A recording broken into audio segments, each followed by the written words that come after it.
You live? Yeah, I'm live now. Hey guys, we can restart the probation revocation.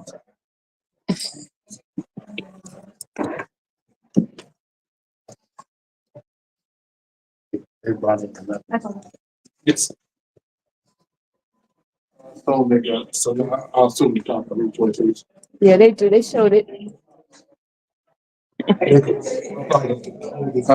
Yeah.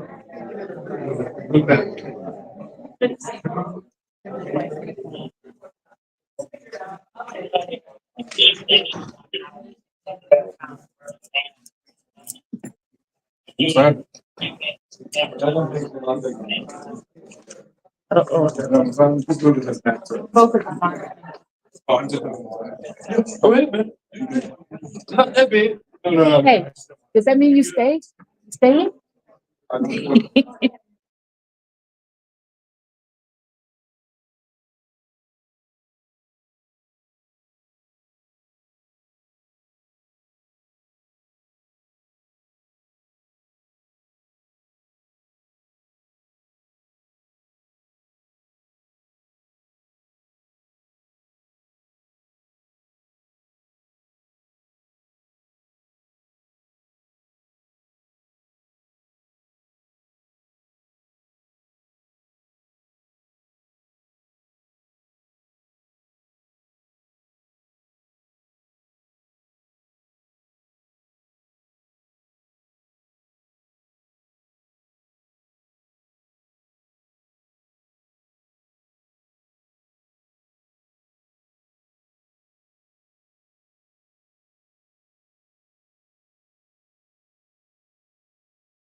There she goes.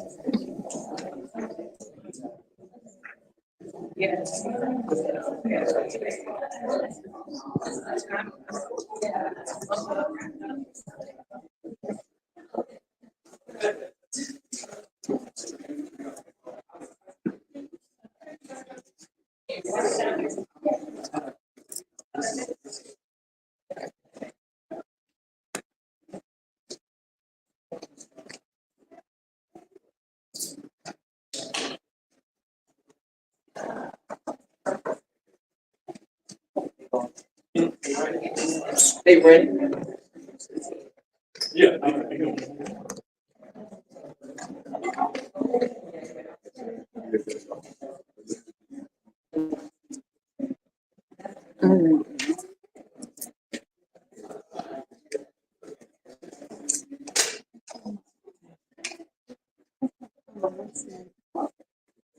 My little short little thing.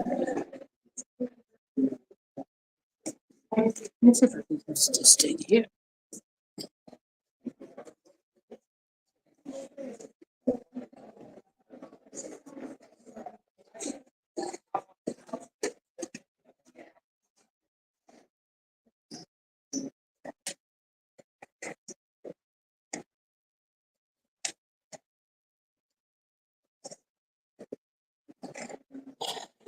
I'm not really gonna get it wrong.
We should be starting soon, guys. We should be starting. Thank you, Bart.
to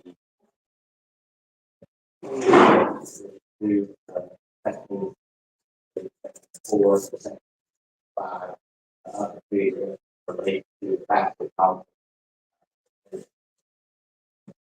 Or under oath during the plea, he has reviewed the official equal factor policy and found and understood to each one of the policies.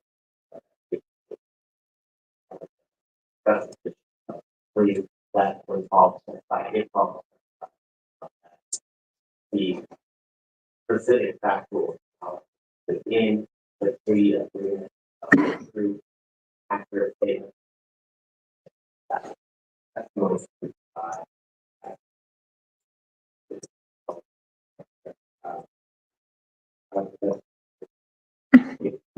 one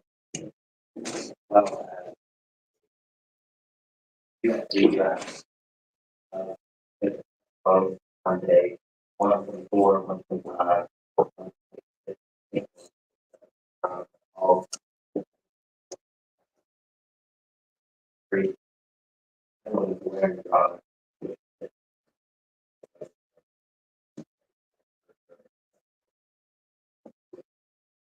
That's the report during day 125. Help direct the 2, 4, and 5 of plea agreement during the testimony during the public property. So one matter of the college for this out. No longer true.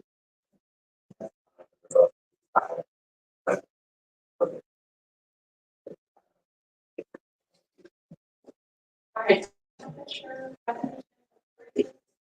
Raise the USB drive with all of the testimony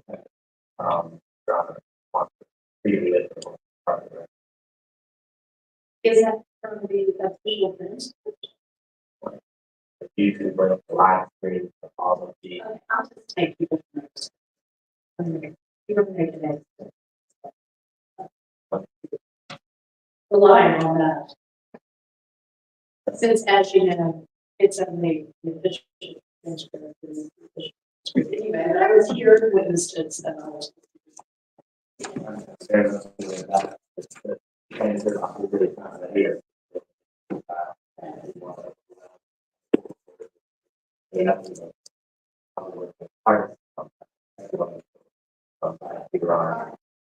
Thank you.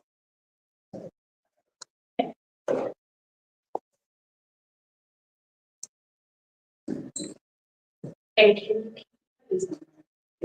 Yes, Your Honor.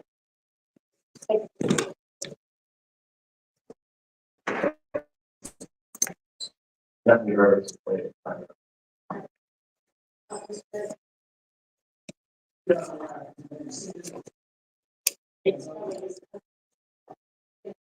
Nobody's gonna hear you.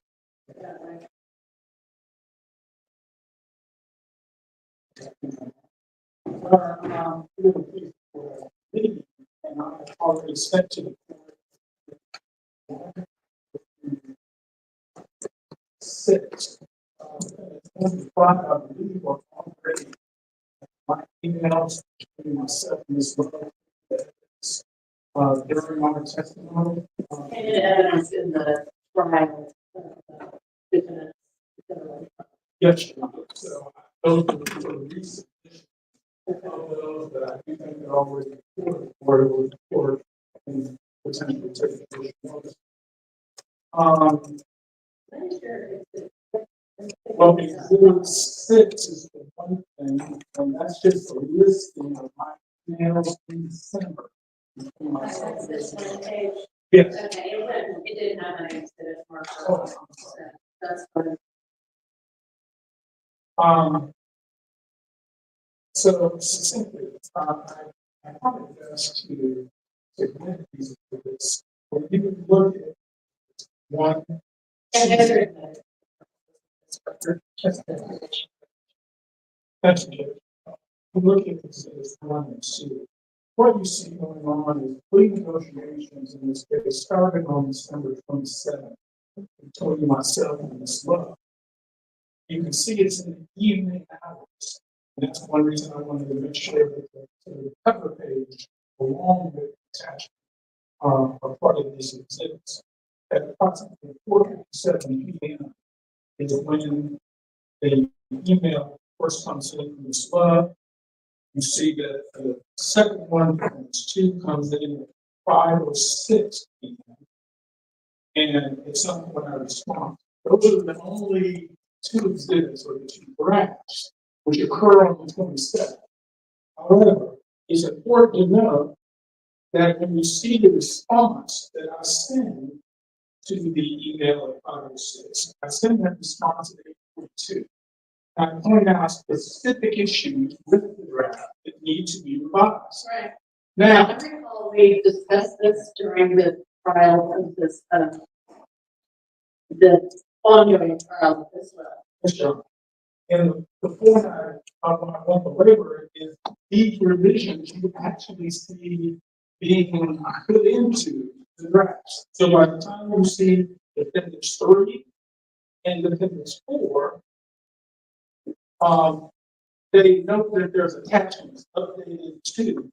You see that those very revisions that we requested are being put into the actual drafts. And ultimately, it was Defendants Exhibit 4, that if you look on 6, when the email comes in, it says, use this. That is the agreement that we thought we were executed on the 28th. Remember, on the 28th, we're in court. This isn't where I'm in my office, I print it out, look at it, take it to the client like we did on the 27th. The 28th. On the 28th, both you and Mr. Sledge are in person in the courthouse. Correct. So the emails, you notice I never respond because I'm here, I'm in person. Right. So we would get it and via phone, or if they would give me the draft, to take to him, I would literally go from the conference room back to the holding area. We would go through it, go over it. But the one that we thought going to be the executed final was the same one that they said on Defendants 4. Use this. But are you testifying now, or are you just recalling the testimony from previously during this ongoing trial? I'm asking for judicial notice. I will take judicial notice of what both you and Mr. Sledge testified to in the trial. I recall it. So, ultimately, the last thing that we mentioned in our testimony was where we did take issue with some things. We said, you don't have a chance to answer the question until it's over. Now, there was a big problem, and I noted in my testimony that number 8 on that version that got signed had been taken out, removed. It all of a sudden it reappears and it's there. I tried initially. Yes, it was tendered. But ultimately, here's the problem. My client has always said he does not know who's responsible for shooting the victim. He never was a participant or heard about planning the murder of the victim. And therefore, number 8 was put into evidence by Ms. Love to the court when it was a knowing statement. She knew that statement was false. That is, I'm not sure about that. That may be your contention, but we can contend to support that where my actual email Defendants 2 clearly denoted that. it does not. That is up for debate whether that denotes. It is removed from all the drafts and then ends up back in. That is true. So, But your response on your evidence exhibit to item, what is then item number 4, does not definitively state anything like what you just said. He said he did not know, as we discussed at the time of the ongoing trial, was could have been interpreted in several different. But I understand what you're saying. And just so You maintain that the two of you both missed the fact that you signed, or your client signed, a factual acknowledgement that included item number 8. And then when Ms. Love read it out orally in the court, and Mr. Sledge, one by one, said, yes, I acknowledge that somehow that didn't occur to you at that point in time. So I understand what the assertion is. Here's the thing. You seem to be focused almost wholly, if not wholly, on, well, maybe there was a mistake with regard to factual assertion number 8. The issue that I see is that the state has not limited their petition to revoke probation to he contradicted or he refused to acknowledge during the trial that item number 8. It is the entirety of disavowing factual acknowledgements, etc. And what got disavowed under oath in this trial was far more than just item number 8. It was item number 3, item number 4, item number 5, item number 6, item number 7, item number 8, item number 9, item number 16, and then the part 5.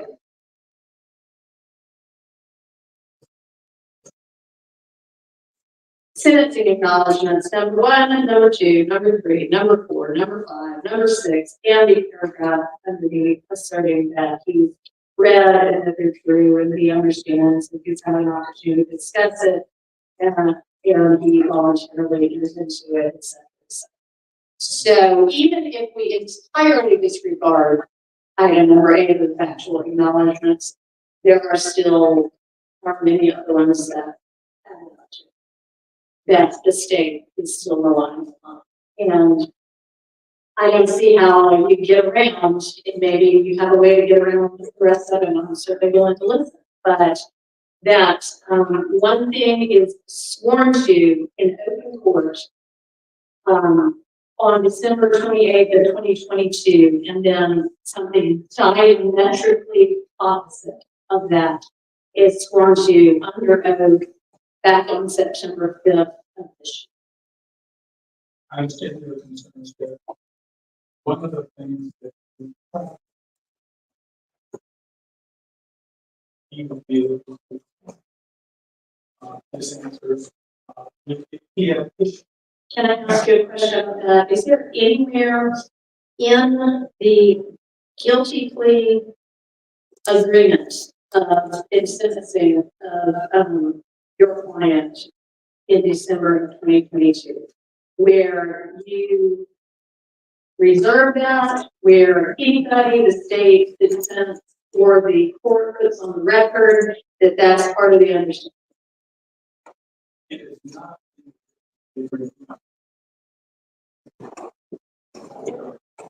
in evaluating our client for purposes. I don't think the state is denying that is something that it was understood. Understand it's not written through. And the other thing is also take note of my client when asked to make himself available, to meet with the state, to prepare us. At all times would show up to do that. He was never provided or questioned of any detail such as here, let's go to this factual allegation. Questions can be asked. In other words, what you saw at trial was someone who was now, after what was that, December of 22, was now for the first time being grilled or asked questions as to the specifics of all the things that he had allocated, of all the questions that were going to be asked.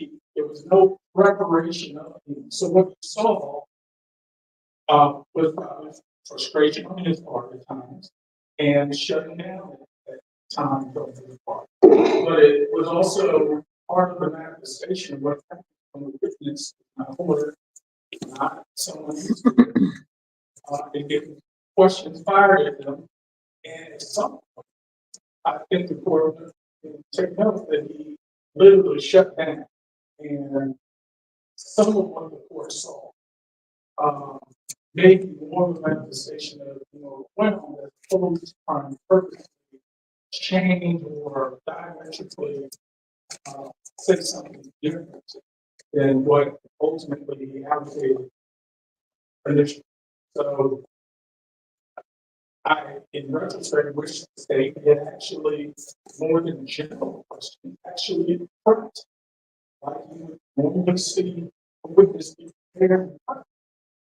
That did not happen. So you saw a very raw witness recounting things that happened quite some time ago and did not necessarily say things consistent with what he said before. But it wasn't simply for a malicious intent or an intent to deceive. There were several factors that indicated that may well explain why it was so difficult during this testimony. All right, anything else you want to present? Your Honor, not this. All right. Can the state give me a quick rundown of what this defendant's prior history is, including any prior probation violations? And then I guess I know that the probation officer is on her, so I probably need to at some point ask the officer if they would like to be heard. We're going to read it with her. Full account. All right, you know what, I think, if that was still on the. And what's the officer's name? John. Oh, it's long ago, and I haven't seen in the last 2 years.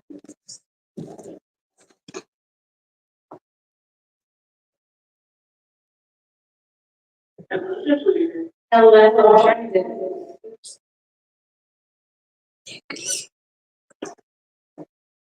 Okay, trying to get myself on video. So that.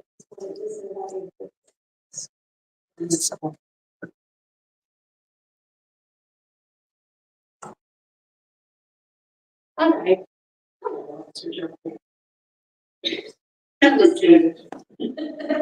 All right, what is probations? Can you give me a rundown of Mr. Sledge's criminal history? And I'll show you the question I just asked, as well as any prior probation violations. Well, currently, he used his first offender twice, one for the Cobb County, one for Fulton County. Well, that's. Yeah. Yeah, so the Cobb County case, 04 CR 24799, that was that by receiving stolen property, felony, and a obstruction of law enforcement officer, which was a misdemeanor. That was May 19, 2005. The second case, 04 SC 23883, that's Fulton County. He used his first offender, that was possession of cocaine, as well as possession with the intent to distribute cocaine. That was December 10th, 2004. The possession with intent to distribute cocaine in Fulton County was January 3rd, 2014. Again, both times, all 3 times, he used his first offender. The next case is 15 SC 138994. That is a Fulton County case. That is the gang participation, aggravated sex battery, attempted aggravated sex battery, aggravated battery, aggravated assault, criminal damage first degree, criminal damage second degree, and possession of a firearm, convicted felon. That was January 10th, 2008. Alright, so given the fact that he had at that point of possession of firearm and convicted felon, is that, indicate that at least one of those first offenders was not successfully completed?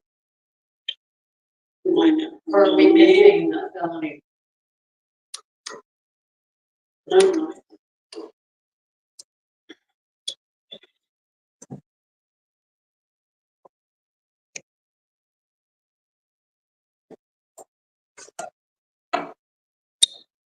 That would be correct, Your Honor.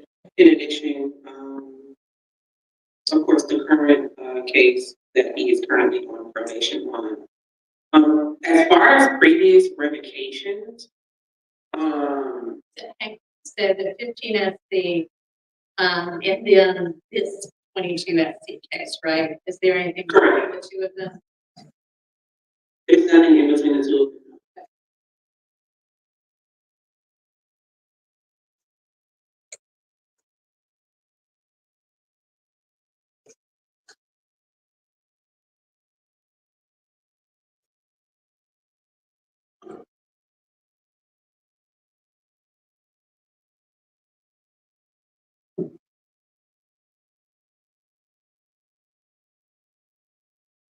Are you looking about prior violations?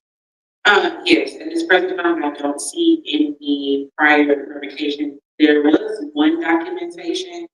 It's a little bit, I guess, I'm having a hard time understanding what they meant by it.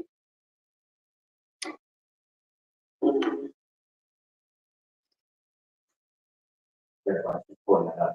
There is a 13, 1, 2, 3, 4, 2, 3, down, BDCSA. Review.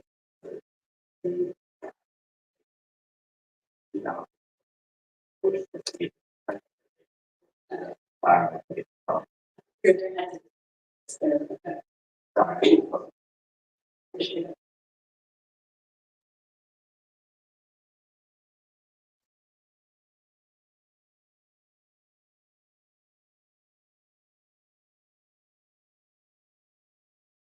Yeah, the only documentation that I had regarding revocation just said, revoke closed, July 16, 2008. It doesn't really show any actual time served or any time being revoked or continuing on probation back in 2008.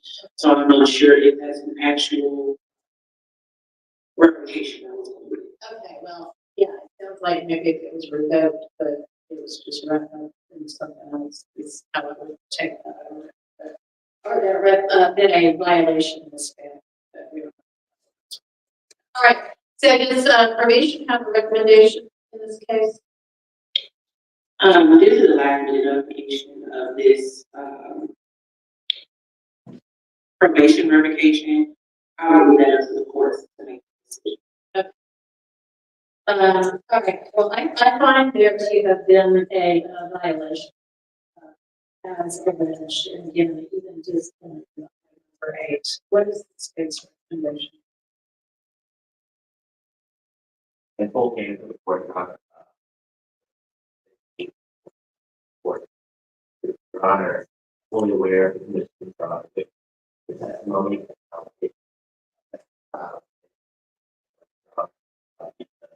Full steward of that, but all of the Okay, well, I know that at least, I believe in the petition for revocation, the request is that the entire 30 years be revoked. Is that right? Or is, you're just telling me that's what he has. Although it can't be all of it, right? I mean, he's been on probation for this couple of years, and did he serve it? What's left? Just, start, number 8 is the grid. So,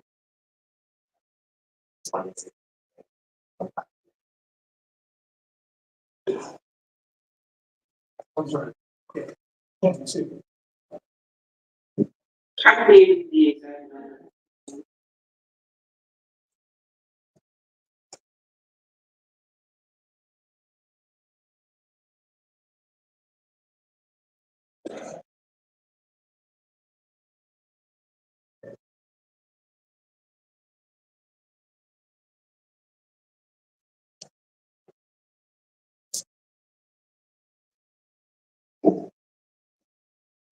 That would be 27 years, 7 months, and 8 days.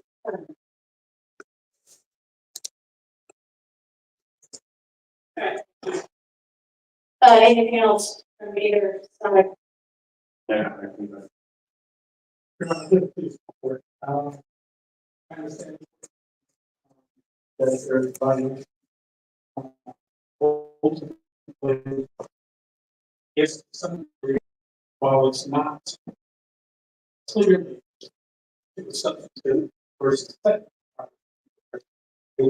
it's a non-violent, non-new offense kind of violation. I would say if the court is doing this violation, it is treated as technical. He expressed to the court different thoughts and views before the way of testimony. You don't know what that one way or one way back. That is, but in terms of his violation, I would ask. He has one grant child on the way, one that just came earlier this year. Which- So the point is, he's out of the way, fine with the probation. I would ask the court to consider to put more restrictions in his probation. Much not just something wrong, but something that now has more teeth to it. Because the court, if they're staying out of trouble, he's terminated. And literally, as long as our hope people testify. And there's a reason they allow this to record, step away. And doing so. Oh, you can testify. I know if all of this is the victim of it, or you shot. And so we would ask to consider some restriction first as opposed to and if you go not a step in which you'd be authorized to give them a greater sentence. So we believe in the discretion of the court, we're asking you to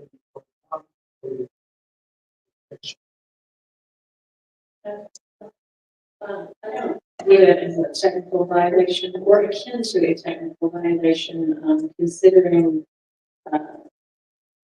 these following that he took when he said that he understood every term within the plea agreement, factual acknowledgements, and sentencing acknowledgements, and understood and in fact orally answered if he understood, with both asked by the prosecutor and the court at his plea hearing, that failure to abide by any of the terms would constitute a violation of the agreement and would signify that the entirety of its probation would be revoked. I do appreciate the fact that this particular violation is a non-violent violation. But I also appreciate the fact that some of the many different reasons why this could occur include the fact that there is just not a proper regard for the judicial system and the seriousness with which an oath in court needs to be taken. Actually viewed as much more akin to perjury, right, than a technical violation. And the sentence for perjury is up to 10 years. I am going to revoke 5 years of Mr. Sledge's probation. Mr. Sledge is sympathetic to the fact that you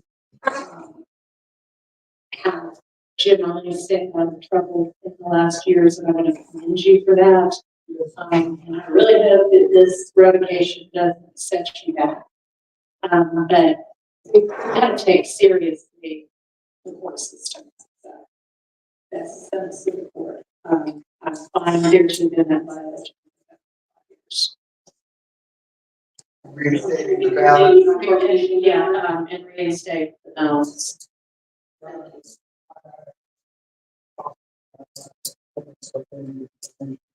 I think y'all knew when you came in here that this was a strong possibility. I'm sorry.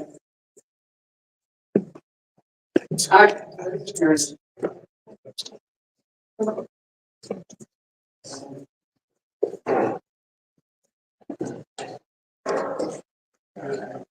Thank you. Good to see you, Judge. Thank you, good to see you. All right.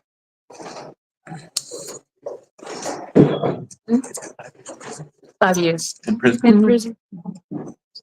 5 years in prison, and then there's prison time.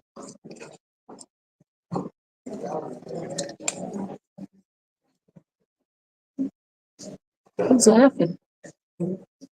Who's laughing? I hear somebody laughing. I hear somebody laughing. I don't know.